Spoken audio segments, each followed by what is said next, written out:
Imagine dedicating over a decade of your life, countless sacrifices, late nights, early mornings, all for a family legacy you believed was yours, only to watch it all vanish in a single gut-wrenching moment. That's exactly what happened to me, and the betrayal? It cut deeper than anything I'd ever known.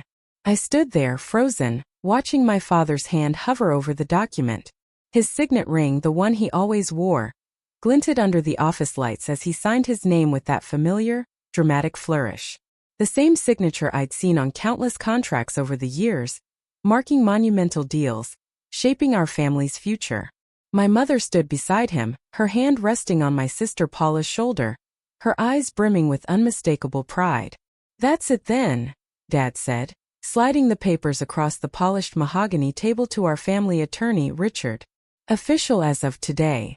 I was in the corner, arms crossed, trying desperately to make sense of what I was witnessing.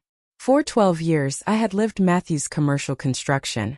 I started as a laborer during summer breaks when I was just 20, learned estimating in college, and eventually became the operations manager after graduating with my engineering degree. While Paula, 2 years younger than me at 32, had been living her life in New York, pursuing a marketing career, only showing up for the occasional holiday, I had been here, building, growing, sacrificing everything. "Mark."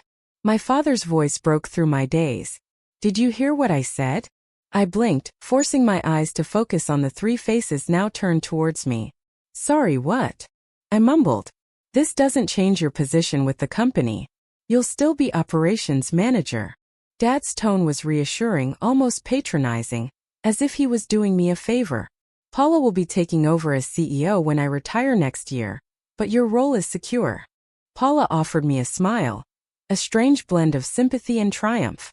She carried herself with the confidence of someone who'd just been handed the keys to the kingdom, which I realized with a fresh wave of nausea she had. "Mark," she said, her voice soft, practiced compassion. "I hope you know how much I value your expertise. I couldn't do this without you." I stared at her, a burning question forming in my gut. Did she actually believe that? Paula had worked for the company for exactly 10 months. 10 months versus my 12 years. Why? The word escaped before I could stop it. Raw and desperate. Why? Why Paula and not me? The room went absolutely silent. Richard suddenly found his briefcase incredibly fascinating. My mother's smile tightened, almost a grimace. Dad cleared his throat. "Mark, we've discussed this. Paula has the vision for where the company needs to go. She's better with people. The clients love her. You're brilliant with operations, with the technical side, but I'm not CEO material." I finished for him, the words tasting like ash. "That's not what I'm saying," he replied, but his eyes shifted away from mine, a clear tell. Mom stepped forward, her voice saccharine. "Darling, you're a crucial part of the company. You can still help from behind the scenes. Paula will need your support." Behind the scenes. The phrase hit me like a physical blow. That's where I'd always been, hadn't I? Behind the scenes. Making things work while others took the credit. Paula stood and approached me, taking my hands in hers. "Mark, this partnership will be amazing. You know the operations inside and out, and I can bring in the big clients. We'll be unstoppable together." I looked into her eyes, the same hazel as mine, the same as our father's, and saw nothing but self-assurance. She truly believed she deserved this. "Congratulations," I said finally, extracting my hands from hers. My voice was a monotone. "If you'll excuse me, I have work to finish." I turned and walked out of the conference room, ignoring my mother calling my name. The familiar hallway of Matthews Commercial Construction felt suddenly foreign, as if I was seeing it through a stranger's eyes. Photographs lined the walls. Construction sites, ribbon cuttings, handshakes with important clients. My father featured prominently in most of them. Paula was in a few recent ones. I searched but couldn't find a single one with me. Behind the scenes, indeed. That night I sat on my balcony with a bottle of whiskey and my laptop, reviewing project files, just as I'd done countless nights before. My apartment overlooked downtown, the city lights blinking like stars. In the distance I could make out several buildings we constructed over the years, including the recently completed Harrington Tower, our biggest project to date, the one that had put Matthews on the map. The Harrington project had been my baby from the beginning. I'd stayed up for 3 days straight finalizing that bid, calculating costs down to the penny, developing the innovative construction approach that had won us the contract over firms twice our size. Dad had been the face of the presentations, of course, but the substance? That had been all me. My phone buzzed with a text. Paula. Hey bro, I know today was a shock. Let's grab lunch tomorrow and talk through the transition. I value your input more than anyone's. I took another swig of whiskey and didn't reply. My computer pinged with an email notification. Another issue with the West Side development that needed my attention. Always something that needed my attention. I'd been working 80-hour weeks for years. Holidays spent on job sites. Vacations interrupted by emergency calls. Personal relationships sacrificed on the altar of the family business. All because I believed that someday the company would be mine. What a fool I'd been. I closed my laptop and leaned back in my chair, staring up at the night sky. A decision was forming in my mind, crystallizing with each passing moment. If I wasn't going to inherit the company, if all my sacrifice was worth so little to my family, then perhaps it was time to reconsider my level of commitment. No more 80-hour weeks, no more middle-of-the-night emergencies, no more sacrificing my life for Matthew's commercial construction. From now on, I would work my designated hours. No more, no less. I would take my weekends off. I would use my vacation days. And most importantly, I would start looking for opportunities elsewhere. The thought should have terrified me. Instead, it felt like pure, intoxicating freedom. The next morning, I arrived at the office at 8 a.m. sharp. A good 2 hours later than my usual start time. Several employees did double takes as I strolled through the front door with a coffee in hand. Everything okay, Mark? Asked Nancy, our receptionist, who'd been with the company longer than I had. Never better, I replied with a smile. Beautiful morning, isn't it? My office was already buzzing with messages.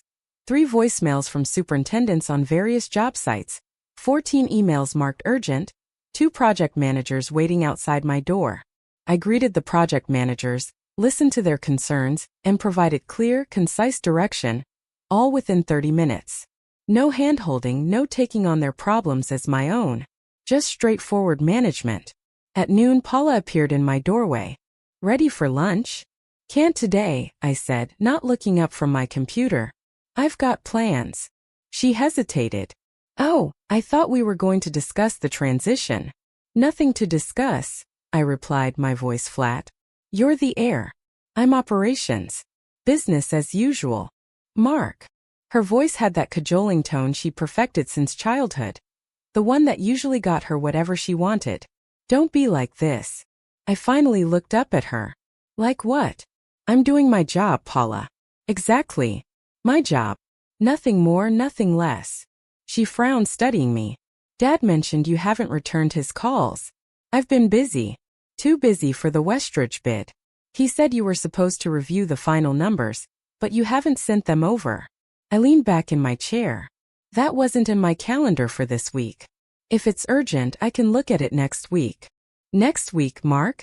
The bid is due Friday. Then someone should have put it on my schedule with adequate time for review. I returned my attention to my computer. I'm sure you can handle it, though. You're better with clients, after all. The silence stretched between us until Paula finally spoke, her voice tight. Fine. I'll tell Dad you're unavailable. You do that. After she left, I sat back and took a deep breath. Part of me felt guilty. I'd never been one to shirk responsibility, but a larger part felt a grim satisfaction. Let them see what happened when I stopped working myself to death for a company that would never be mine. At exactly 5 p.m., I shut down my computer, gathered my things, and walked out of the office. I didn't check if there were any last-minute emergencies. I didn't make my usual rounds to ensure everything was set for the next day. I just left. The freedom was intoxicating. The Westridge bid went out without my review. We lost it to a competitor by a narrow margin. A mistake in the materials estimation that I would have caught immediately. My father called me into his office the following Monday. What the hell is going on with you? He demanded, face flushed with anger. We lost Westridge because of a rookie mistake in the bid. I sat calmly across from him. That's unfortunate. Unfortunate? We've been courting Westridge for 3 years. This was our chance to break into the healthcare sector. I believe Paula was handling that bid, I said evenly. You know she doesn't have your eye for the technical details yet, he snapped. She needed your expertise on this. And if someone had scheduled time for me to review it properly, I would have provided that expertise during business hours. Dad's eyes narrowed. What's that supposed to mean? It means I'm no longer available 24/7. I work from 8 to 5 Monday through Friday. I take lunch breaks. I go home on time. I don't check emails on weekends. Since when? Since you made it clear that my 12 years of sacrifice for this company meant nothing in terms of succession. The color drained from his face. Is that what this is about? You're punishing the company because you're upset about Paula. I'm not punishing anyone, I replied. I'm simply adjusting my work-life balance to reflect my actual position in the company. An operations manager with no stake in its future. You have the same stake as always. Nothing's changed in your compensation package. Everything's changed, Dad. You can't expect me to work like an owner when you've made it clear I'll never be one. He ran a hand through his graying hair, frustration evident. I need you, Mark. The company needs you. And I'm here. During business hours, doing exactly what my job description entails. No more, no less. Dad stared at me for a long moment, then sighed. I've got a meeting with the Harrington Group on Thursday.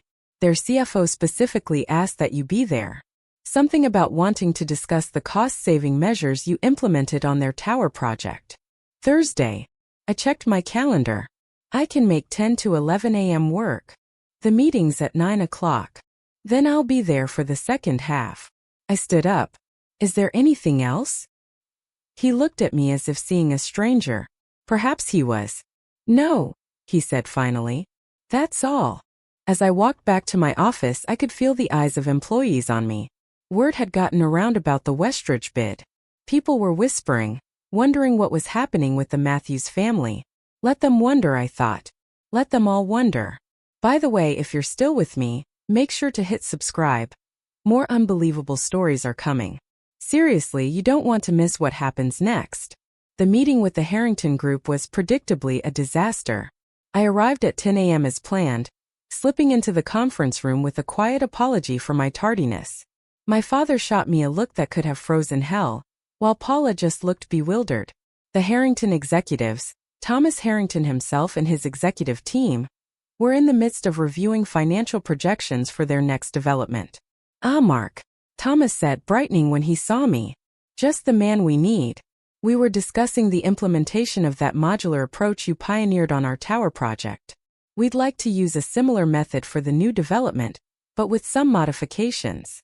For the next hour, I was fully engaged, answering questions, offering insights, suggesting improvements to their proposed modifications.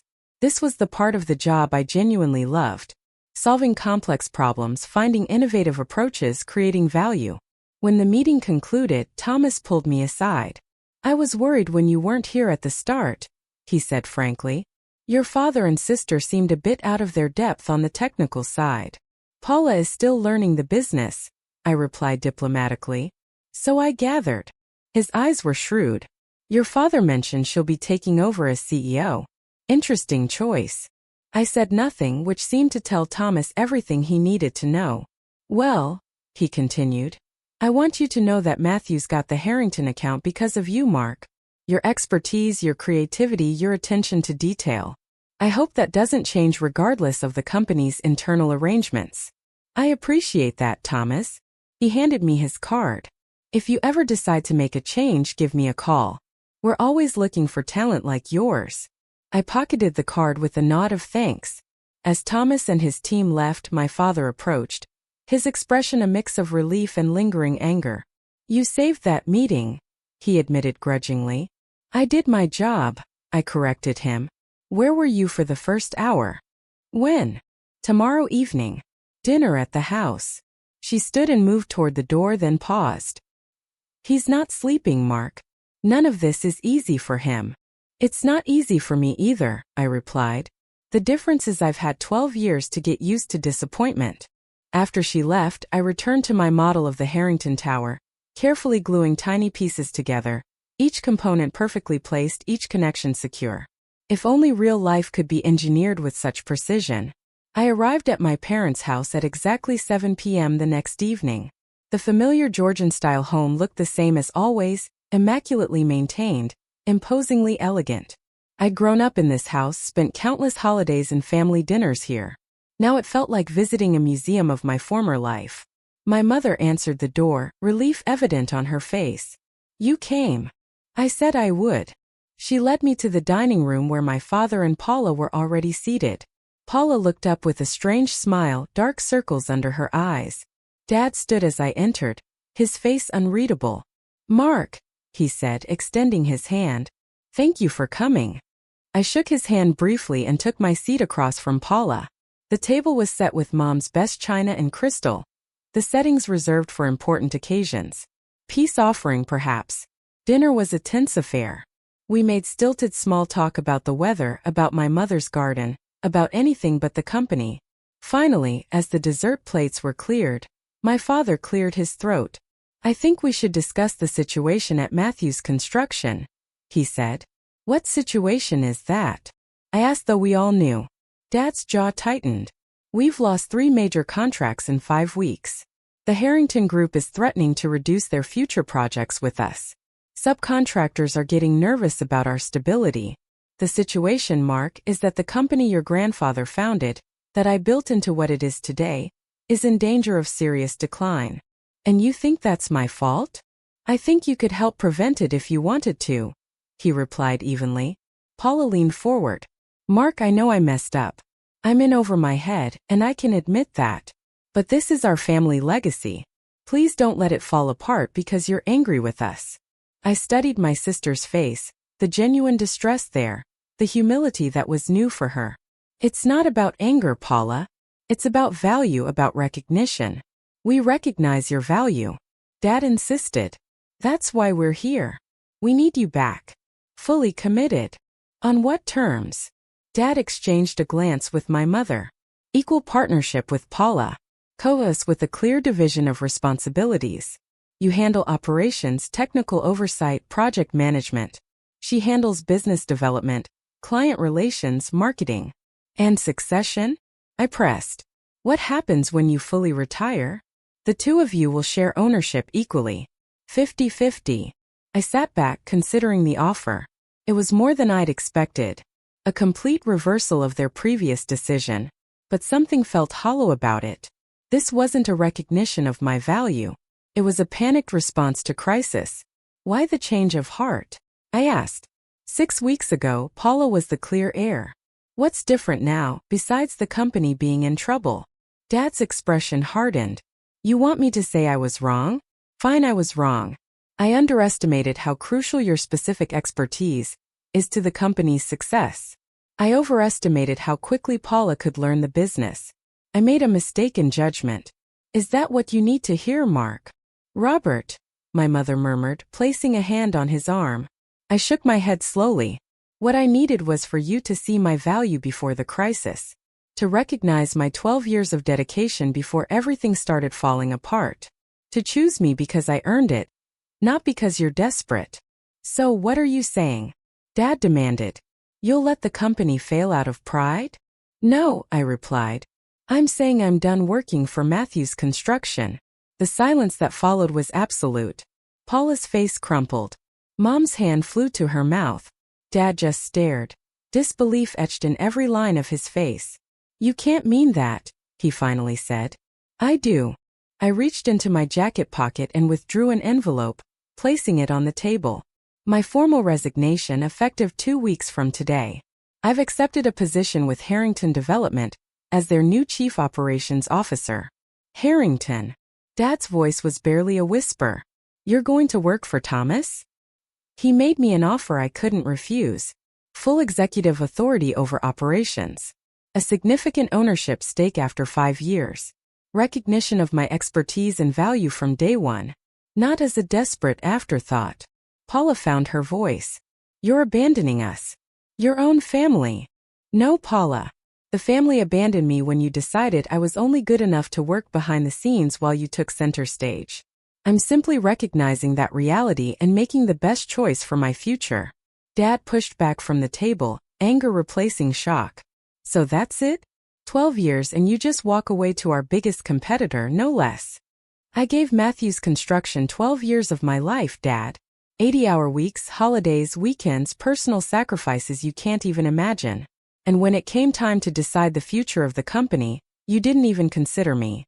You just assumed I'd keep working myself to death to support Paula's inheritance. We've offered to fix that mistake. Mom interjected. Equal partnership. Equal ownership. Too little, too late, I said, rising from my chair. I've made my decision. Mark, please. Paula's voice broke. We can work this out. The company needs you. I need you. I looked at my sister. Really looked at her. The golden child, the favorite, always the center of attention. For the first time I saw fear in her eyes. Fear, and the dawning realization that she was utterly out of her depth. You should have thought of that before you accepted a company you weren't qualified to run, I told her quietly. Actions have consequences, Paula. Welcome to the real world. I turned to leave, but my father's voice stopped me at the door. If you walk out now, don't expect to be welcomed back, he said, his voice thick with emotion. You're choosing to become our competitor. There's no coming back from that. I paused, my hand on the doorframe. I'm not your enemy, Dad. I'm just not your safety net anymore. You made your choice, and now I've made mine. The drive home was surreal. I felt lighter than I had in years, as if a weight I'd carried for so long had finally been lifted. There was sadness there, too, for the family relationships that would never be the same. For the dream of leading Matthews Construction that had died 6 weeks ago. But mostly there was anticipation, a new beginning, a chance to be valued for my skills, to build something on my own terms. My phone buzzed with texts from both Paula and my mother, begging me to reconsider. I silenced it and tossed it onto the passenger seat. Their panic wasn't my problem anymore. For the first time in 12 years I was free. The 2 weeks of my notice period were uncomfortable, to say the least. My father barely spoke to me, communicating only through terse emails when absolutely necessary. Paula alternated between tearful pleas and cold silence. The office buzzed with whispers and speculation. I worked diligently to document all my processes, to ensure a smooth transition for whoever would take over my responsibilities. Despite everything, I didn't want the employees of Matthews Construction to suffer for my family's mistakes. Many of them had been with the company for years, good people who deserved better than to be casualties in a family power struggle. On my last day, Nancy organized a small farewell gathering. Most of the staff attended, though my family was conspicuously absent. There were handshakes, well wishes, a few tears from longtime colleagues. I promised to stay in touch, knowing that some friendships would survive this transition and others wouldn't. As I packed the last of my personal items into a box, my father appeared in the doorway of my office. I thought you'd be gone by now, he said, his voice carefully neutral. Just finishing up. I closed the box and faced him. Was there something you needed? He entered the room slowly, looking around at the now bare walls where my engineering degrees and project photos had hung. The Harrington Group officially notified us they won't be pursuing additional projects with us. I'm sorry to hear that. Are you? His eyes met mine, searching. Thomas made it clear they're following you to your new position. I nodded. He values my expertise. As did I, Mark, Dad said quietly. Maybe I didn't show it the right way, but I always valued what you brought to this company. Just not enough to see me as its future leader. He sighed heavily. I made a mistake. A father's mistake. Thinking I knew what was best without actually seeing what was right in front of me. Is it too late to fix it? For a moment I almost wavered. This was my father. The man I'd looked up to my entire life. The man whose approval I'd sought through years of dedicated work. But then I remembered the look on his face when he signed the company over to Paula. The casual way he dismissed my ambitions with Paula's better with people. The assumption that I would continue working myself to exhaustion behind the scenes while she took the spotlight. Yes, I said finally. It is too late. I've signed a contract with Harrington. I've given my word. Dad nodded slowly, as if he'd expected this answer but hoped for different. You always were a man of your word. That's something I always admired about you. He extended his hand. After a moment's hesitation I shook it. Good luck, Mark. I mean that. Thank you. I wish the same for Matthew's Construction. As he turned to leave, he paused in the doorway. The door isn't closed forever, you know. If things don't work out at Harrington, if you ever want to come home. This isn't my home anymore, Dad. You made sure of that. He flinched slightly, but nodded in acknowledgement. Goodbye, son. Goodbye, Dad. After he left, I stood in the empty office for a long moment, memories washing over me. My first day as operations manager, late nights poring over bids, the celebration when we landed the Harrington Tower contract. So much of my life had been spent within these walls. But that chapter was closing. It was time to write a new one. I picked up my box and walked out, nodding goodbye to Nancy as I passed the reception desk. Outside, the afternoon sun was bright, the future stretching before me like an open road. My phone buzzed in my pocket. Thomas Harrington, probably calling to confirm my start date on Monday. As I loaded my box into the car, I glanced back at the Matthews Construction sign above the entrance. The family name that had defined me for so long. My heritage, my burden, my almost legacy. Not anymore. I got into my car and drove away without looking back. No longer behind the scenes, but center stage in my own story. No longer taken for granted, but valued for exactly who I was and what I could do. It wasn't the ending I had once imagined for myself. It was better, a beginning of my own making. And as for Matthew's Construction, let Paula handle it. She was the heir after all. But I was finally free. 6 months later, I stood in Thomas Harrington's office overlooking the city skyline. The Harrington Tower, my tower in many ways, gleamed in the afternoon sun, a testament to what I could accomplish when my talents were recognized. The board approved the expansion plan, Thomas said, sliding a folder across his desk. They were particularly impressed with your efficiency projections. We're greenlit for the West Coast offices. I leafed through the documents, a sense of pride warming my chest.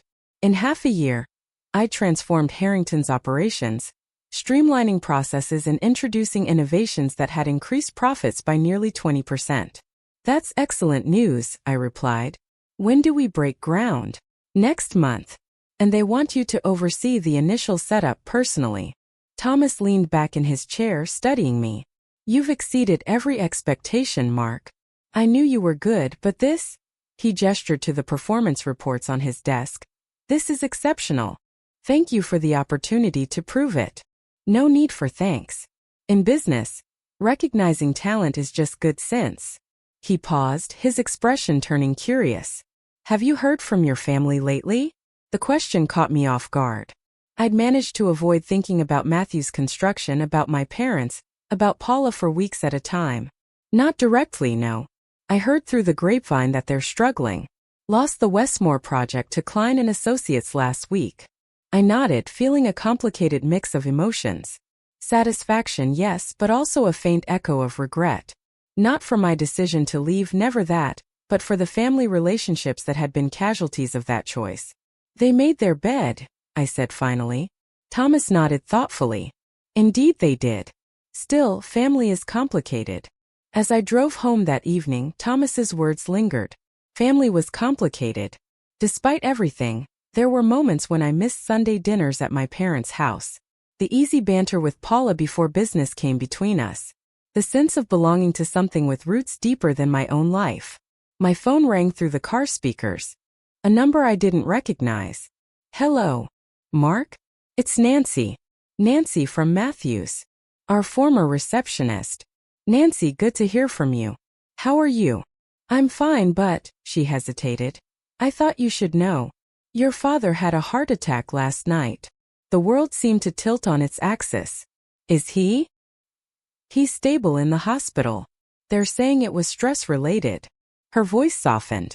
The company's in trouble, Mark. Real trouble. Your sister is in over her head. And your father's been working himself to the bone trying to keep things afloat. I pulled over, needing a moment to process this. Why are you telling me this, Nancy? Because despite everything, they're your family. And because there are 43 families who depend on Matthew's Construction for their livelihoods, good people who had nothing to do with how you were treated. After we hung up, I sat in my car, watching the sunset paint the sky in shades of orange and pink. 6 months ago, I'd walked away from Matthew's Construction without looking back, determined to prove my worth elsewhere. I'd succeeded beyond my wildest expectations. I had nothing left to prove to my parents, to Paula, to myself. Perhaps that was why, for the first time since leaving, I allowed myself to truly consider what was happening at my family's company. Not with satisfaction at their struggles, but with clear-eyed assessment of the situation. Matthew's construction was failing. My father was in the hospital. Dozens of families faced uncertain futures. And while none of that was my responsibility, while I'd earned the right to say, "Let Paula handle it," I found I couldn't simply ignore it either. Not because I owed my family anything. Not because I'd forgotten their betrayal, but because I was no longer defined by that betrayal. I'd moved beyond it, built a new life, proven my worth. I was operating from a position of strength now, not hurt. I picked up my phone and dialed Paula's number. It rang 4 times before she answered, her voice small and tired. "Mark, is that you?" "It's me. Nancy called about Dad. How is he?" "He's stable." She sounded exhausted. "The doctors say he needs to reduce his stress levels dramatically." "And the company?" A long pause. "It's bad. We're going to lose the Miller contract next week unless we can somehow cut costs by 15%.